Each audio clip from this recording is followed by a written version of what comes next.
करवट बदली है और जिसके वो साक्षी बने हैं, सहयात्री बने हैं, ये उनके जीवन की बहुत बड़ी घटना है।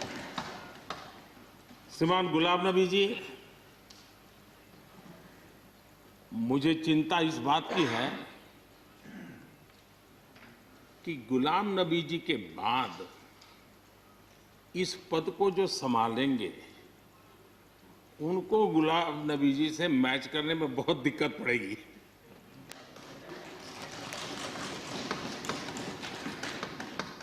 क्योंकि गुलाम नबी जी अपने दल की चिंता करते थे, लेकिन देश की और सदन की भी उतनी ही चिंता करते थे। ये छोटी बात नहीं है जी, ये बहुत बड़ी बात है।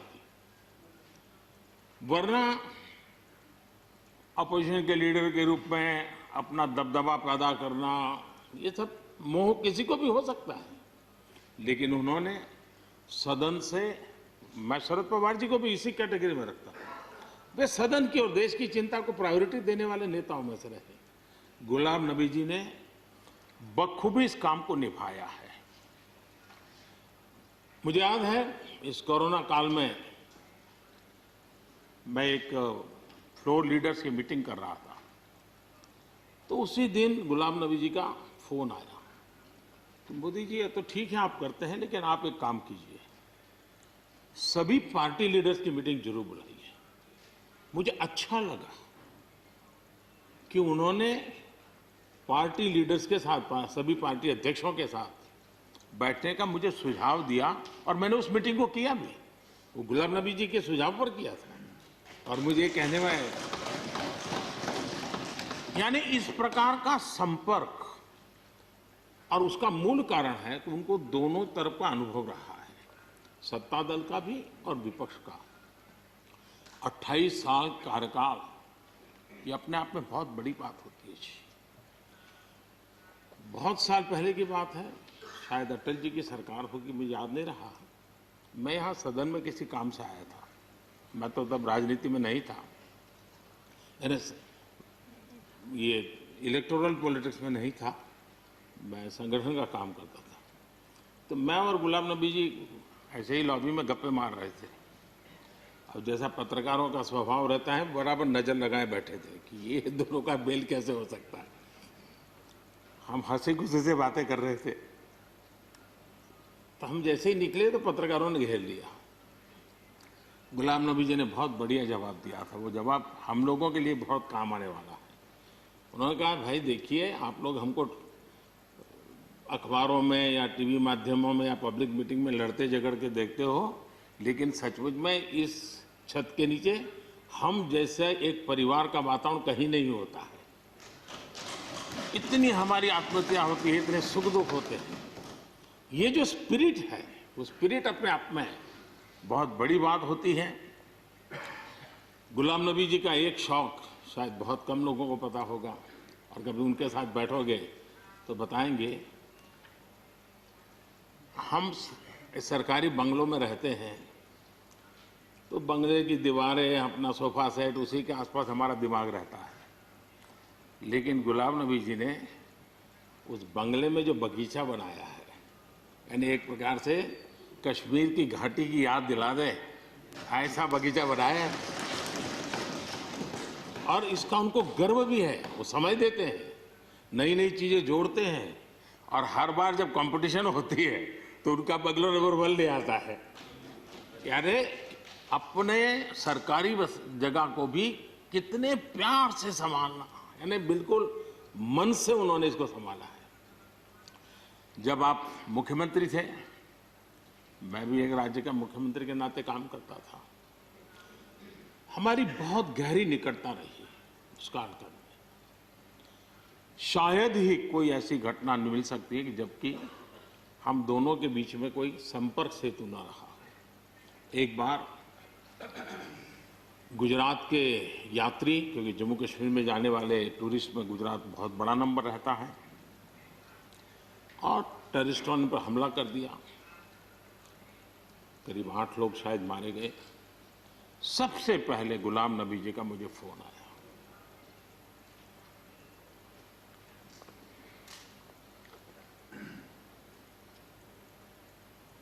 और वो फोन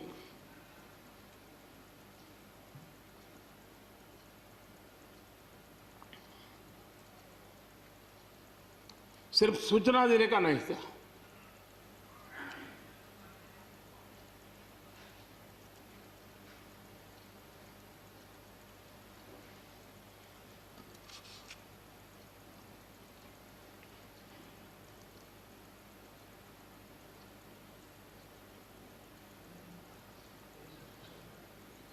उनके आंसू रुक नहीं रहे थे। फोन पे उस समय प्रणब मुखर्जी साहब डिफेंस मिनिस्टर थे। मैंने उनको फोन किया, मैंने कहा साहब अगर फोर्स का हवाई जहाज मिल जाए डेड बॉडी को लाने के लिए। रात देर हो गई थी। प्रणब मुखर्जी साहब ने कहा आप चिंता मत कीजिए, मैं करता हूं व्यवस्था। लेकिन रात में फिर गुलाम नबी जी का फोन आया। वे एयरपोर्ट थे।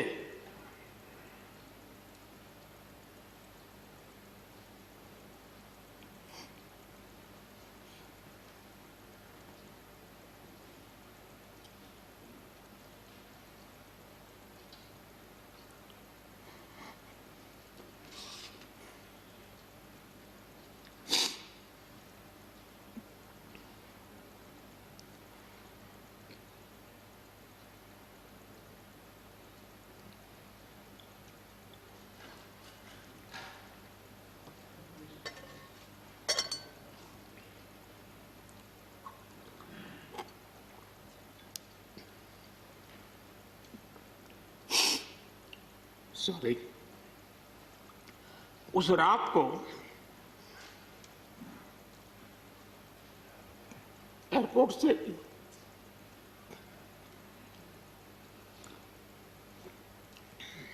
उन्होंने मुझे फोन किया और जैसे अपने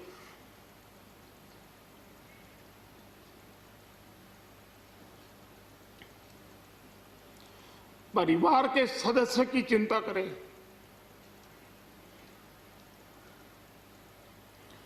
वैसी चिंता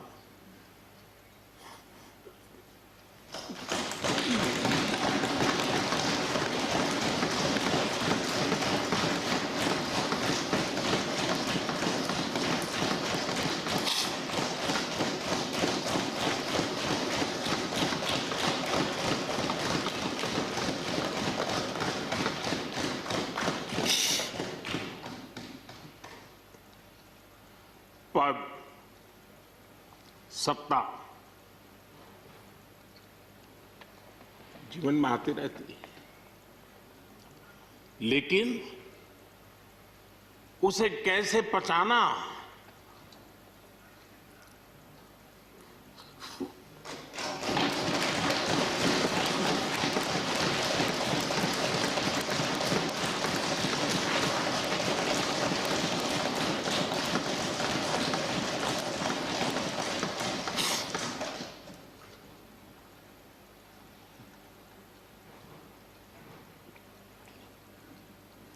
मेरे लिए बड़ा भावुक पल था।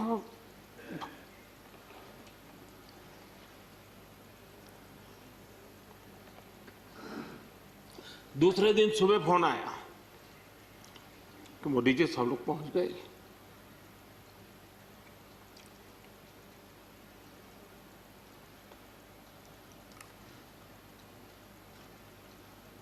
इसलिए एक मित्र के रूप में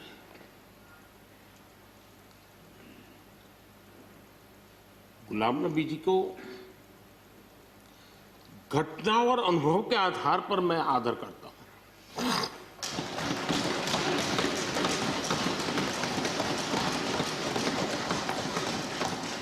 और मुझे पूरा विश्वास है कि उनकी सौम्यता, उनकी नम्रता, इस देश के लिए कुछ कर गुजरने की उनकी कामना वो कभी उनको चैन से बैठने नहीं देगी। और मुझे विश्वास है कि जो भी दायित्व जहां भी वो संभालेंगे वे जरूर वैल्यू एडिशन करेंगे, कंट्रीब्यूशन करेंगे और देश उनसे लाभान्वित होगा। ये मेरा पक्का विश्वास है। मैं फिर एक बार उनकी सेवाओं के लिए आदरपूर्वक धन्यवाद करता हूं और व्यक्तिगत रूप से भी मेरा उनसे आग्रह रहेगा कि मन से मत मानो कि अब आप इस सदन में नहीं हो। आप के लिए मेरे द्वार हमेशा खुले, इन चारों माननीय सदस्यों के लिए खुले हैं। आपके विचार, आपके सुझाव, क्योंकि देश में सब बहुत जरूरी होता है। ये अनुभव बहुत काम आता है, मुझे मिलता रहेगा, ये अपेक्षा मैं रखता ही रहूंगा। आपको मैं निवृत्त होने नहीं दूंगा। फिर एक बार बहुत शुभकामनाएं, धन्यवाद।